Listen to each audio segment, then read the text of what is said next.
गुरु ब्रह्म महिमा अलेख शरण।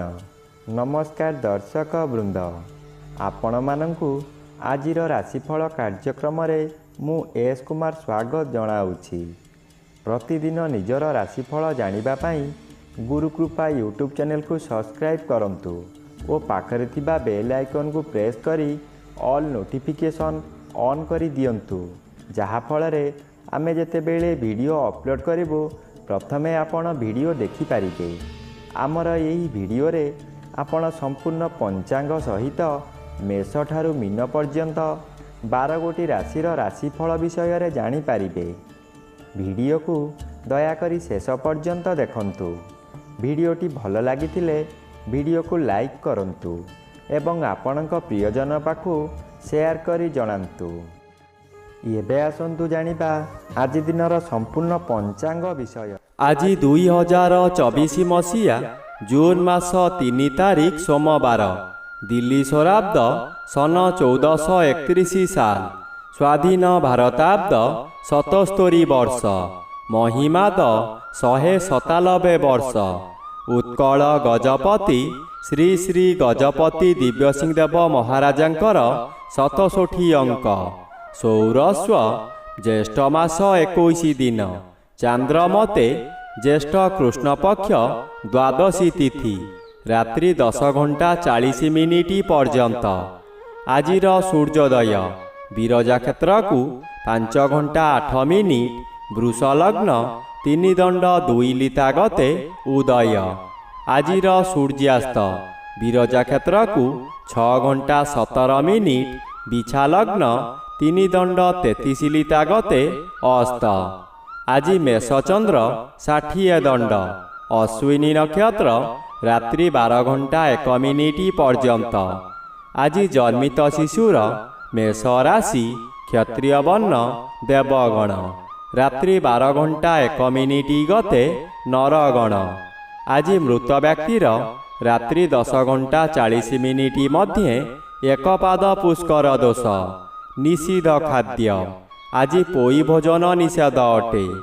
आजिर अमृत जोग दिवा 8 घंटा 20 मिनिट गते 9 घंटा 56 मिनिट मध्ये, रात्रि 9 घंटा 29 मिनिट गते 12 घंटा 41 मिनिट मध्ये एवं रात्रि 2 घंटा 17 मिनिट गते शेष रात्रि 3 घंटा 53 मिनिट मध्ये। आजिर महेंद्र जोग शेष रात्रि 3 घंटा 37 मिनिट गते 4 घंटा 25 मिनिट मध्ये।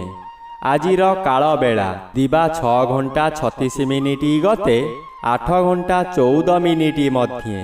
आजिर 12 बेला दिवा 2 घंटा 55 मिनिट गते अपराह्न 4 घंटा 33 मिनिट मध्ये। आजिर काल रात्रि रात्रि 10 घंटा 23 मिनिट गते 11 घंटा 25 मिनिट मध्ये। आजिर राहु काल सकाळ 7 घंटा 30 मिनिट ठारू 9 घंटा मध्यरे। आज मेष राशिर घात चंद्र, घात नक्षत्र नाही।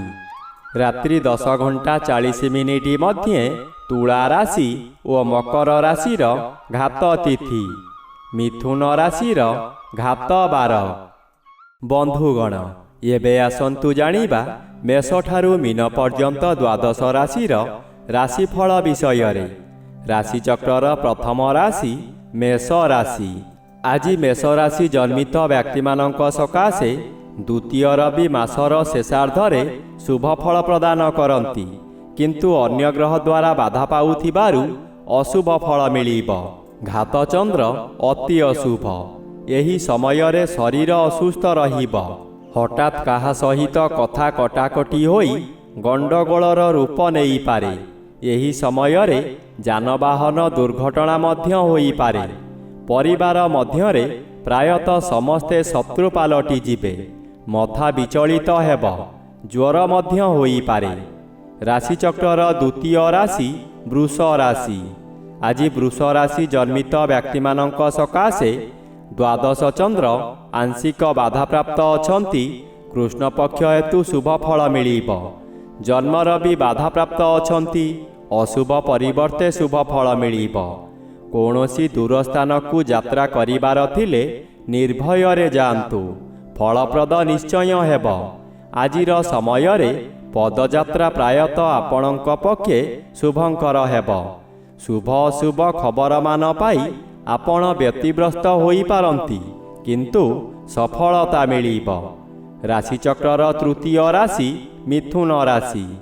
ଆଜି ମିଥୁନ ରାଶି ଜନ୍ମିତ ବ୍ୟକ୍ତିମାନଙ୍କ ସକାଶେ ଏକାଦଶ ସ୍ଥାନରେ ଚନ୍ଦ୍ରଗୋଚର କରୁଛନ୍ତି, ଶୁଭ ଫଳ ମିଳିବ। ଆପଣ ଯାହା ଚାହିଁବେ ତାହା କରିପାରିବେ। ବହୁଦିନର ଆଶା ଆଜି ପୂରଣ ହେବ। ଉପକାରୀ ବ୍ୟକ୍ତିମାନଙ୍କ ଦ୍ୱାରା କାମ ହାସଲ କରି ପ୍ରଶଂସା ପାଇବେ। ଅତିଥି ସତ୍କାର କରିପାରନ୍ତି। ଅନ୍ନଦାନ କରିବାର ସୁଯୋଗ ମିଳିବ। ଦ୍ୱାଦଶ ରବି ଅନ୍ୟ ଗ୍ରହ ଦ୍ୱାରା ବାଧା ପାଉଥିବାରୁ ଅଶୁଭ ଫଳ ପ୍ରଦାନ କରିବେ ନାହିଁ। ଘାତବାର ଅଶୁଭ। ଆଜି ବହୁ ଧାର କରଜ କରିପାରନ୍ତି। ରାଶିଚକ୍ରର ଚତୁର୍ଥ ରାଶି କର୍କଟ ରାଶି। ଆଜି କର୍କଟ ରାଶି ଜନ୍ମିତ ବ୍ୟକ୍ତିମାନଙ୍କ ସକାଶେ ଏକାଦଶ ସ୍ଥାନରେ ରବି ଓ ଦଶମ ସ୍ଥାନରେ ଚନ୍ଦ୍ରଗୋଚର ଭ୍ରମଣ କରୁଥିବାରୁ ଶୁଭ ଫଳ ମିଳିବ। ଆପଣଙ୍କର ସୌଭାଗ୍ୟ ବୃଦ୍ଧି ହୋଇ ଭାଗ୍ୟରେ ପରିବର୍ତ୍ତନ ହୋଇଯିବ। ଆପଣ ଯେଉଁଆଡ଼େ ଯିବେ ସେଠାରେ ସମ୍ମାନର ପାତ୍ର ହେବେ। ବ୍ୟବସାୟରେ ଅଚାନକ ଆଶାଠାରୁ ଅଧିକ ଲାଭବାନ ହେବେ। ବହୁଦିନରୁ ଯେଉଁ ବ୍ୟକ୍ତିଙ୍କୁ ସାକ୍ଷାତ କରିବାକୁ ଚାହୁଁଥିଲେ ତାଙ୍କ ସହିତ ସାକ୍ଷାତ ହୋଇପାରେ। ପରିବାର ମଧ୍ୟରେ ସୁସମ୍ପର୍କ ସ୍ଥାପନ ହେବ। ରାଶିଚକ୍ରର ପଞ୍ଚମ ରାଶି ସିଂହ ରାଶି। ଆଜି ସିଂହ ରାଶି ଜନ୍ମିତ ବ୍ୟକ୍ତିମାନଙ୍କ ସକାଶେ ନବମ ସ୍ଥାନରେ ଚନ୍ଦ୍ରଗୋଚର କରୁଛନ୍ତି, ଅଶୁଭ ଫଳ ମିଳିବ। ଶୁଭ କର୍ମରେ ଯୋଗଦାନ କରି ବହୁ ଅର୍ଥ ବ୍ୟୟ କରିବେ, କିନ୍ତୁ କାହାରି ପାଖରୁ ପ୍ରଶଂସା ମିଳିବ ନାହିଁ। ଶେଷରେ ଲୋକ ହସା ହେବେ। ଆପଣଙ୍କୁ ଲୋକମାନେ ପରିହାସ କରିବେ। ଆପଣଙ୍କ ଅସ୍ଥିରତା ପ୍ରକାଶ ପାଇବ। ମନରେ ଦୁର୍ବଳତା ପ୍ରକାଶ ପାଇବ। ଆପଣ କ୍ଷୋଭ ପ୍ରକାଶ କରିବେ। ଦଶମ ରବି ଶୁଭ ଫଳ ମିଳିବ। ଉଚ୍ଚସ୍ଥାନୀୟ ବ୍ୟକ୍ତିଙ୍କର ସାହାଯ୍ୟ ପାଇ ବହୁ କାର୍ଯ୍ୟ ହାସଲ କରିପାରନ୍ତି। ରାଶିଚକ୍ରର ଷଷ୍ଠ ରାଶି କନ୍ୟା ରାଶି। ଆଜି କନ୍ୟା ରାଶି ଜନ୍ମିତ ବ୍ୟକ୍ତିମାନଙ୍କ ସକାଶେ ନବମ ରବି ମାସର ଶେଷାର୍ଦ୍ଧ ହେତୁ ଶୁଭ ଫଳ ପ୍ରଦାନ କରିବେ। ଆପଣଙ୍କର ଶତ୍ରୁମାନେ ହତୋତ୍ସାହ ହୋଇ ଭୟଙ୍କର ରୂପ ଧାରଣ କରିବେ। ତଥାପି ଯେତେ ଚେଷ୍ଟା କଲେ ମଧ୍ୟ ଆପଣଙ୍କର କିଛି କ୍ଷତି କରିପାରିବେ ନାହିଁ। ଅଷ୍ଟମ ସ୍ଥାନରେ ଚନ୍ଦ୍ରଗୋଚର କରୁଛନ୍ତି, ଅଶୁଭ। ଅଷ୍ଟମ ସ୍ଥାନ ଆୟୁ ସ୍ଥାନ ଓ ମାରକ ସ୍ଥାନ। ଅଷ୍ଟମରେ ଚନ୍ଦ୍ର ଭ୍ରମଣ କରୁଥିବା ସମୟରେ ବହୁ ଦୁର୍ଘଟଣା ମଧ୍ୟ ଘଟାଇପାରେ, ତାହା ଶାରୀରିକ ହେଉ କିମ୍ବା ମାନସିକ। ରାଶିଚକ୍ରର ସପ୍ତମ ରାଶି ତୁଳା ରାଶି। ଆଜି ତୁଳା ରାଶି ଜନ୍ମିତ ବ୍ୟକ୍ତିମାନଙ୍କ ସକାଶେ ଅଷ୍ଟମ ରବି ବାଧାପ୍ରାପ୍ତ ଅଛନ୍ତି, ଅଶୁଭ ଫଳ କମ୍ ମିଳିବ। ହାତ ତିଥି ଅଶୁଭ। ଆପଣ ଅଳ୍ପକେ ଦୁର୍ଘଟଣାରୁ ବର୍ତ୍ତିଯିବେ। ଧନଜୀବନ ସୁରକ୍ଷିତ ରହିଯିବ।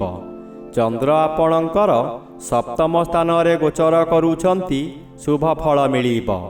ଆପଣଙ୍କ ପରିବାର ମଧ୍ୟରେ ହସ ଖୁସିର ବାତାବରଣ ଆସିବ। ଏହି ସମୟରେ ଜନ୍ମସ୍ଥାନଠାରୁ ଦୂରରୁ ଖୁସି ଖବର ମିଳିବ। ଆୟ ଆପଣଙ୍କର ବୃଦ୍ଧି ହେବ। ସ୍ୱାମୀ କିମ୍ବା ସ୍ତ୍ରୀ ଜଣେ ଅନ୍ୟ ଜଣଙ୍କୁ ନିବିଡ଼ ଭାବରେ ଭଲ ପାଇବେ। ରାଶିଚକ୍ରର ଅଷ୍ଟମ ରାଶି ବିଛା ରାଶି। ଆଜି ବିଛା ରାଶି ଜନ୍ମିତ ବ୍ୟକ୍ତିମାନଙ୍କ ସକାଶେ ସପ୍ତମ ରବି ଅନ୍ୟ ଗ୍ରହ ଦ୍ୱାରା ବାଧାପ୍ରାପ୍ତ ଅଛନ୍ତି, ଅଶୁଭ ଫଳ ପ୍ରଦାନ କରିବେ ନାହିଁ। ଷଷ୍ଠ ସ୍ଥାନରେ ଚନ୍ଦ୍ରଗୋଚର କରୁଛନ୍ତି। ଷଷ୍ଠ ଚନ୍ଦ୍ର ବଳବାନ ଚନ୍ଦ୍ର। ଆପଣଙ୍କ ପରିବାର ମଧ୍ୟରେ ଖାଲି ଆନନ୍ଦ ହିଁ ଆନନ୍ଦ ମିଳିବ। ଯେଉଁ କାମରେ ହାତ ଦେବେ ତହିଁରେ ସଫଳତା ପାଇବେ। ବ୍ୟବସାୟ କରୁଥିବା ବ୍ୟକ୍ତିମାନେ ବ୍ୟବସାୟରେ ଆଶାଠାରୁ ଅଧିକ ଲାଭବାନ ହେବେ। ପୂର୍ବରୁ ଲାଗିଥିବା ଶତ୍ରୁମାନେ ଆପଣଙ୍କ ପାଖରୁ ଦୂରେଇ ଯିବେ। ରାଶିଚକ୍ରର ନବମ ରାଶି ଧନୁ ରାଶି। ଆଜି ଧନୁ ରାଶି ଜନ୍ମିତ ବ୍ୟକ୍ତିମାନଙ୍କ ସକାଶେ ପଞ୍ଚମ ସ୍ଥାନରେ ଚନ୍ଦ୍ରଗୋଚର କରୁଛନ୍ତି, କୃଷ୍ଣପକ୍ଷ ହେତୁ ଅଶୁଭ ଫଳ ମିଳିବ। ଆପଣଙ୍କ ମନ ଅସ୍ଥିର ରହିବ। କଥା କଥାକେ ଆପଣ ରାଗିଯିବେ। ଶରୀର ଅସୁସ୍ଥ ରହିବ। ଦୁଃଖ ଯନ୍ତ୍ରଣାରେ ଜର୍ଜରିତ ହୋଇ ପଡ଼ିବେ। କରୁଥିବା କାର୍ଯ୍ୟରେ ବାଧା ଆସିବାରୁ ଆପଣ ହତାଶ ହୋଇ ପଡ଼ିବେ। ରାଗ ଶାନ୍ତ ନ କଲେ ବହୁ ଶତ୍ରୁ ସୃଷ୍ଟି ହେବେ। ପରିବାରରେ ପିଲାମାନେ ଅମାନିଆ ହୋଇଯିବେ। ରାଶିଚକ୍ରର ଦଶମ ରାଶି ମକର ରାଶି। ଆଜି ମକର ରାଶି ଜନ୍ମିତ ବ୍ୟକ୍ତିମାନଙ୍କ ସକାଶେ ଚତୁର୍ଥ ଚନ୍ଦ୍ର ଆଂଶିକ ବାଧାପ୍ରାପ୍ତ ଅଛନ୍ତି। କୃଷ୍ଣପକ୍ଷ ହେତୁ ଶୁଭ ଫଳ ମିଳିବ। ପଞ୍ଚମ ରବି ମାସର ଦ୍ୱିତୀୟାର୍ଦ୍ଧ ହେତୁ ଶୁଭ ଫଳ ପ୍ରଦାନ କରିବେ। ପଞ୍ଚମ ସ୍ଥାନ ବୁଦ୍ଧି ଓ ଜ୍ଞାନର ସ୍ଥାନ। ଆପଣଙ୍କର ବିଭିନ୍ନ ଜ୍ଞାନ ବୃଦ୍ଧି ହେବ। ନିଜ ବୁଦ୍ଧିରେ ବହୁ ବଡ଼ ବଡ଼ ବିପଦରୁ ମୁକୁଳି ଯିବେ। କୌଣସି ବନ୍ଧୁଙ୍କ ଦ୍ୱାରା ଆପଣ ଉନ୍ନତି ପଥରେ ଆଗେଇ ଚାଲିବେ।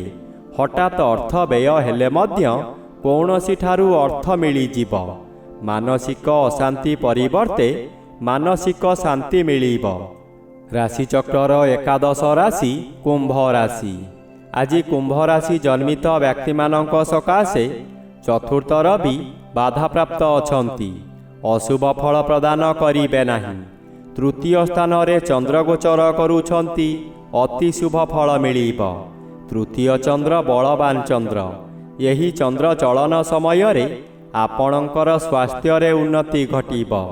ପୂର୍ବରୁ ଥିବା ରୋଗମାନ ଅପସରିଯିବ। ଶରୀରର ତେଜ ବୃଦ୍ଧି ହେବ। ଯେଉଁ କାର୍ଯ୍ୟ କରିବାକୁ ଚାହିଁବେ ତହିଁରେ ସଫଳତା ଲାଭ କରିବେ। ବ୍ୟବସାୟରେ ଅଧିକ ଲାଭବାନ ହେବେ। ଧନ ସଞ୍ଚୟ କରିବାର ଦିନଟିଏ। ରାଶିଚକ୍ରର ଦ୍ୱାଦଶ ବା ଶେଷ ରାଶି ମୀନ ରାଶି। ଆଜି ମୀନ ରାଶି ଜନ୍ମିତ ବ୍ୟକ୍ତିମାନଙ୍କ ସକାଶେ ଦ୍ୱିତୀୟ ଚନ୍ଦ୍ର ଆଂଶିକ ବାଧାପ୍ରାପ୍ତ ଅଛନ୍ତି। ଅଶୁଭ ଫଳ ମିଳିବ। ଆପଣଙ୍କ କାର୍ଯ୍ୟକୁ ବନ୍ଧୁମାନେ ସମାଲୋଚନା କରିବେ। ଦ୍ୱିତୀୟ ଗୃହ ଧନଗୃହ ଓ ପରିବାର ଗୃହ ହୋଇଥିବାରୁ ଆପଣଙ୍କ ନିଜ ଲୋକମାନେ ଶତ୍ରୁତା କରିବେ। ବହୁ ଅର୍ଥ ବ୍ୟୟ କରାଇ ଆପଣଙ୍କୁ ବର୍ବାଦ କରାଇଦେବେ। ତୃତୀୟ ସ୍ଥାନରେ ରବି ଗୋଚର କରୁଛନ୍ତି। ଏହା ଆପଣଙ୍କ ସକାଶେ ବରଦାନ ସଦୃଶ୍ୟ। ଅଚାନକ ଆୟ ବୃଦ୍ଧି ହେବ। ପୂର୍ବରୁ ହେଉନଥିବା କାର୍ଯ୍ୟ ଅତି ସହଜରେ ହୋଇଯିବ।